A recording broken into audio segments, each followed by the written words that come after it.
emergent diseases in the environment, which is very timely given everything that's going on. The biggest two drivers in this is climate change and population growth.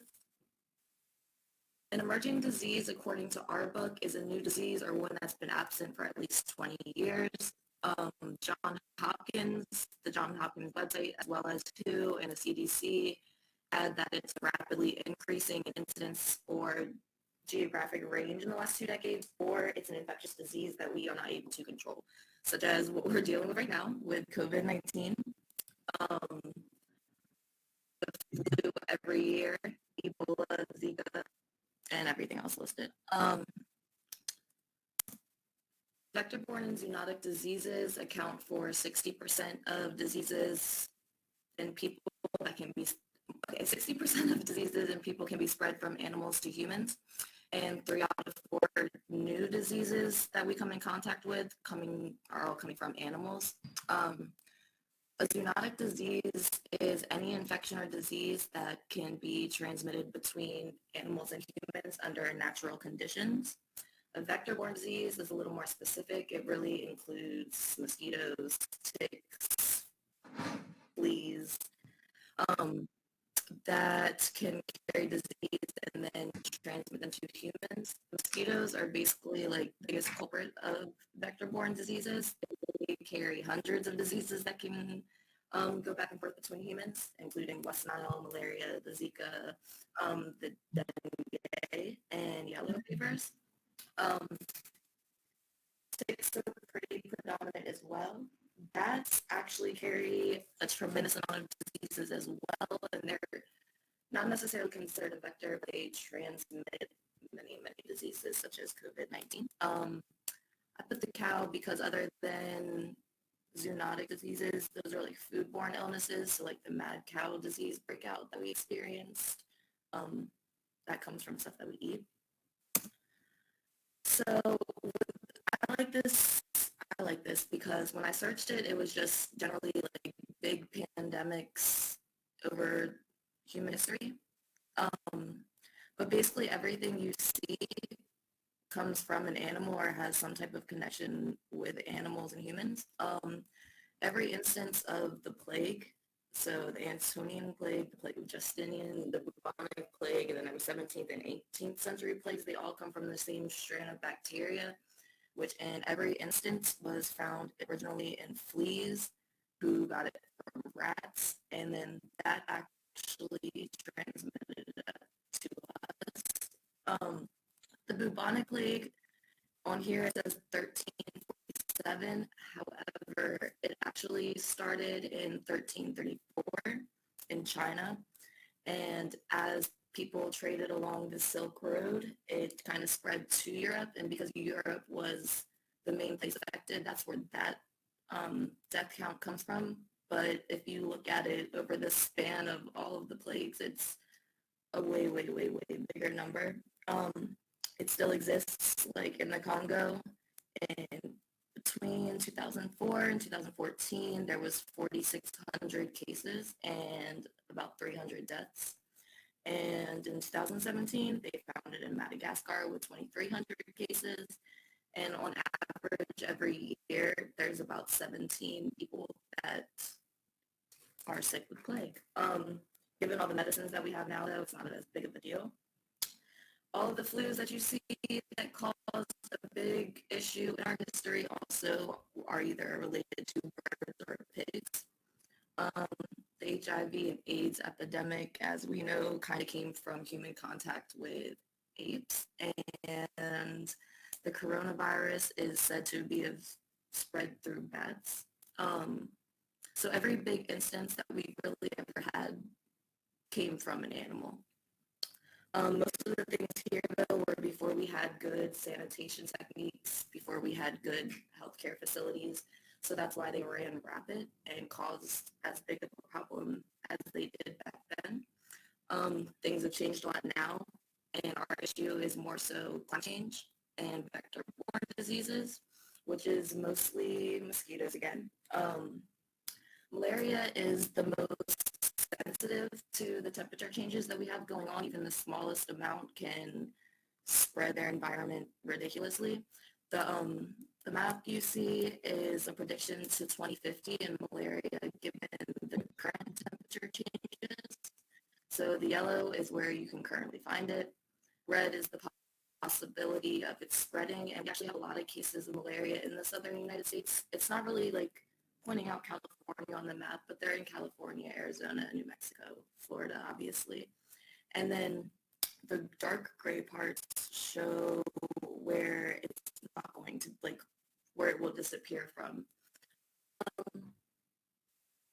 Because of temperature changes and the evolution of all of the bacteria that we have going on and viruses that we have arising, places that have eradicated diseases are now seeing new cases of it, such as the plague.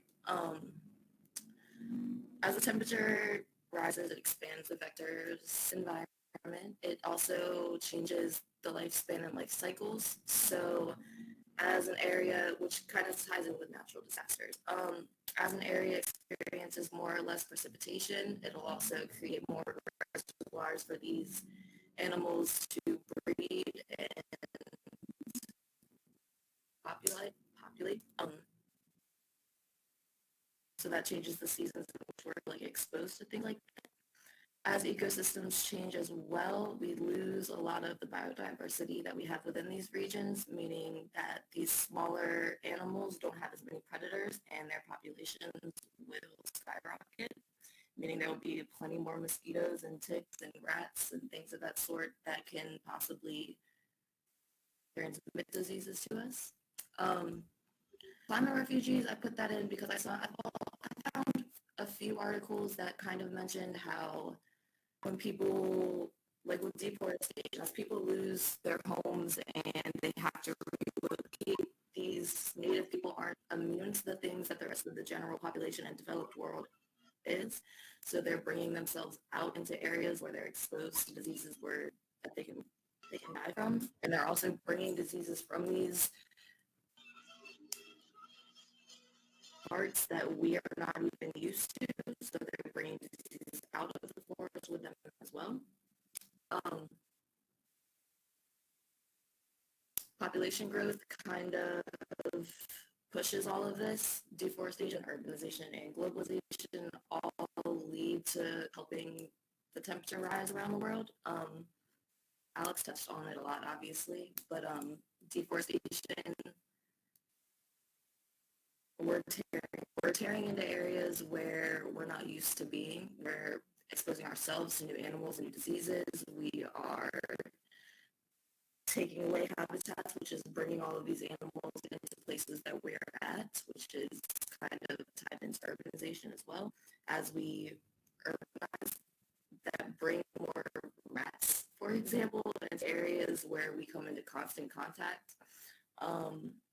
Globalization plays a giant part of it because we're all traveling around, we're all spreading things with us when we go.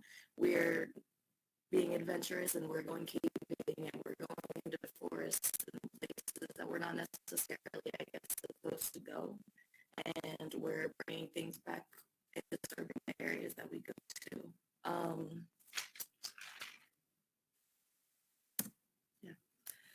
In 1969, William H. Stewart was the Surgeon General, I think, of Johns Hopkins at the time. He said that we had basically won the war on infectious disease because we had defeated smallpox, polio, other infectious diseases.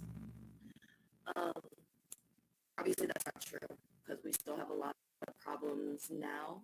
The biggest one would be combating climate change because it's not something one person or one country can do. We have to work together on a global scale to try to keep the forests where they are, keep the diseases where they are, and keep everything where it already is, and if not, reverse the effects that we've already done. The pathogens that we're running into now are extremely unpredictable. The flu, when we get it every year, because it's so well studied, we're able to kind of predict what it's going to do the next year, come up with a vaccine for it, and kind of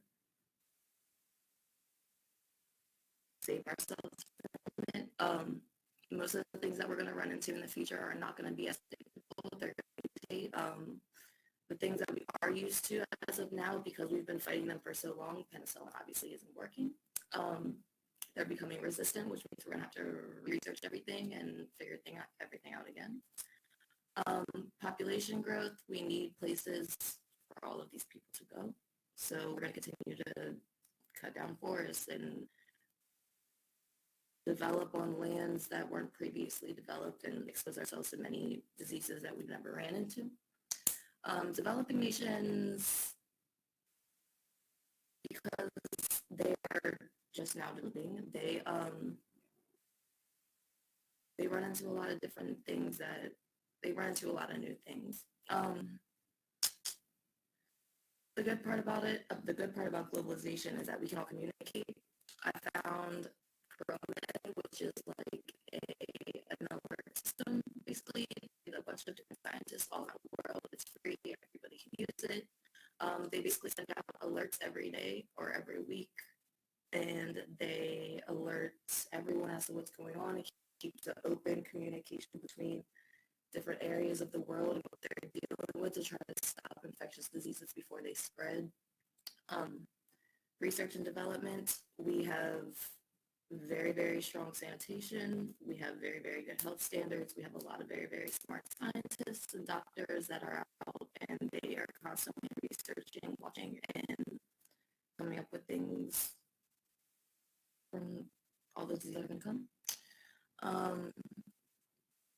Which ties in with the national and international groups. We have WHO, we have the CDC, and we have the National Institute of Health, all of which watch infectious diseases and come up with solutions to try to save us from them. We have a lot of conservation efforts, which will save us from encroaching into areas that we're not supposed to and kind of block us from those diseases. And I didn't really finish my references, but